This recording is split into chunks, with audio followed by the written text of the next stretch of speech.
Hey YouTube, this is Nashtaters. Welcome back to another episode of War of Divisions.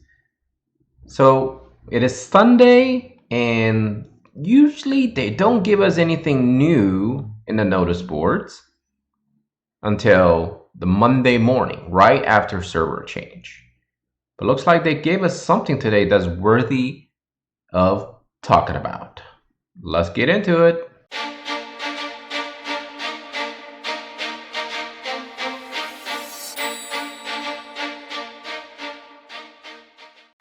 Greetings players, we hope you've been playing War of Divisions Final Fantasy Breaks FVS, or actually say enjoying.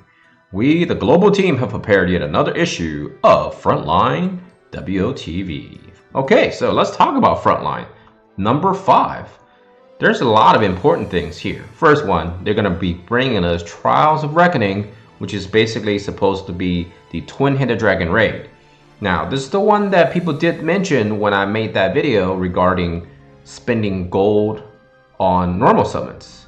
People said you should be saving your energy for events such as this one. Well, I agree and disagree at the same time. When this situation arises, I'm going to get into a deeper dive into why I think it's not going to be a great event for us. On the Japanese server, when it was first released, it was pretty much a shit show.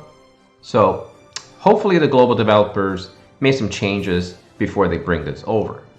The big thing you're going to be gaining from is the ribbon, which is a really good item for pretty much overall in the game.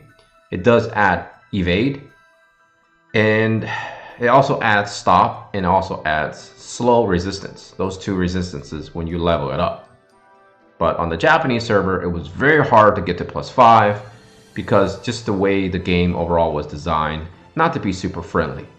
People were spending 5,000 energy just to try to get certain things done during this event. Personally, I'm not a huge fan of this event unless they make some changes. So again, we'll talk about it deeper. Is it worth farming for when the ribbon is finally released? They also talk about new things that, ironically enough, I just mentioned in the top 3 improvements that we can add to this game.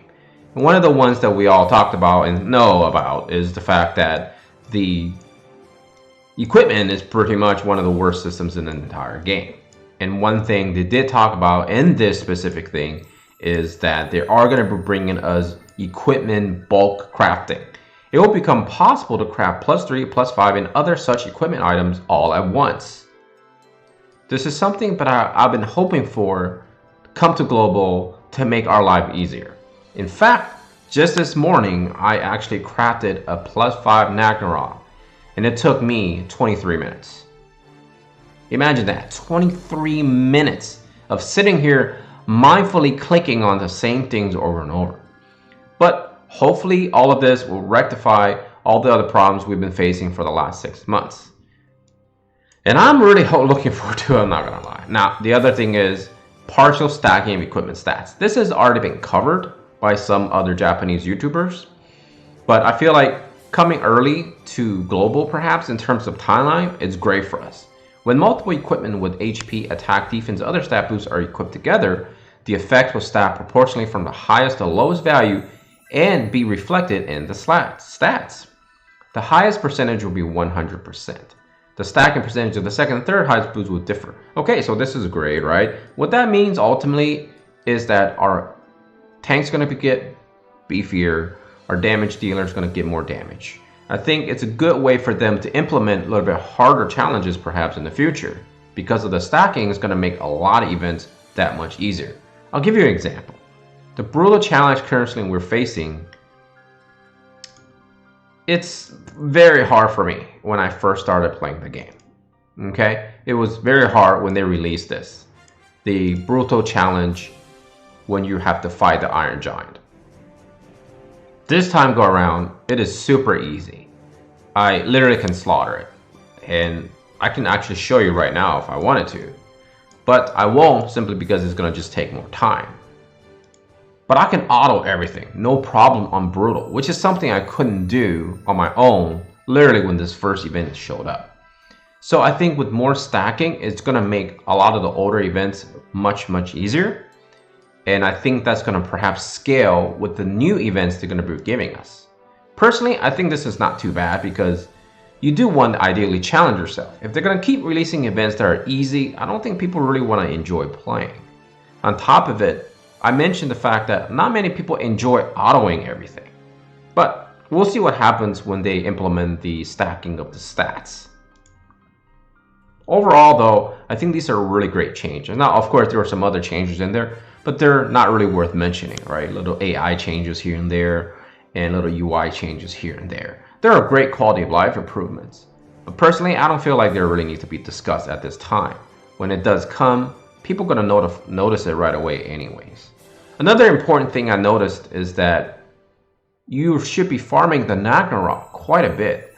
This item is very easy to farm. Like last night I did this, okay? I got the +5 Ragnarok Assault, 162 attack power, and of course accuracy, evade. HP, don't have to worry too much because it's only a few points. Magic, not really. This is the big one. Slash attack up. It's going to give you a lot more damage. And the reason I really actually push for it on this free-to-play account is because I am leveling up Mr. Delita, and he's a hard hitter as is.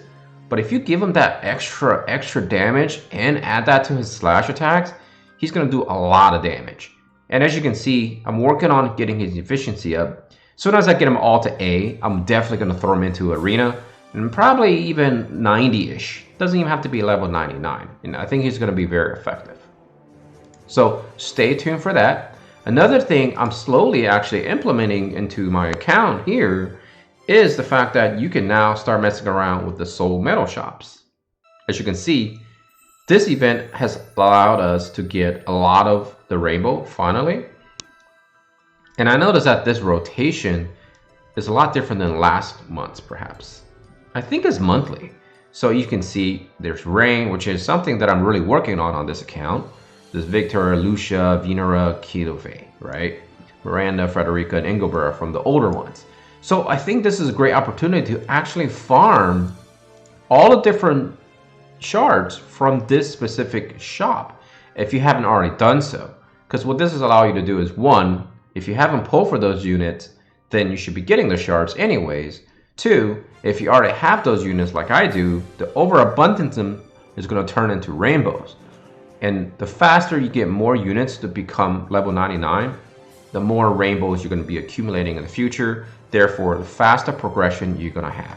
Now, obviously, it doesn't apply to everybody because some people may be at different starting points in the game. But for the majority of us who've been playing since global launch, this is a great way finally to utilize the soul medals. And I think that's all the time I have for this video. It's not very long, and generally speaking, now that football is in season, Sunday is going to be a little bit harder and harder to do long, extensive videos for content. Because I love football first and foremost. And of course, basketball season is at its peak in terms of almost being the NBA Finals. So I definitely love sports just as equally perhaps as I love games. So in the future, hopefully I will still continue to put a lot of content on Sundays. But if I don't blame me because I'm probably sitting there enjoying a bucket of chicken and watching some football games. So I hope you guys are enjoying your Sunday as well. Remember, time is your most valuable resource, so spend it wisely. As always, take care of yourself and all your loved ones. Nashtaters and his family out. Watching football. Go Steelers. Peace.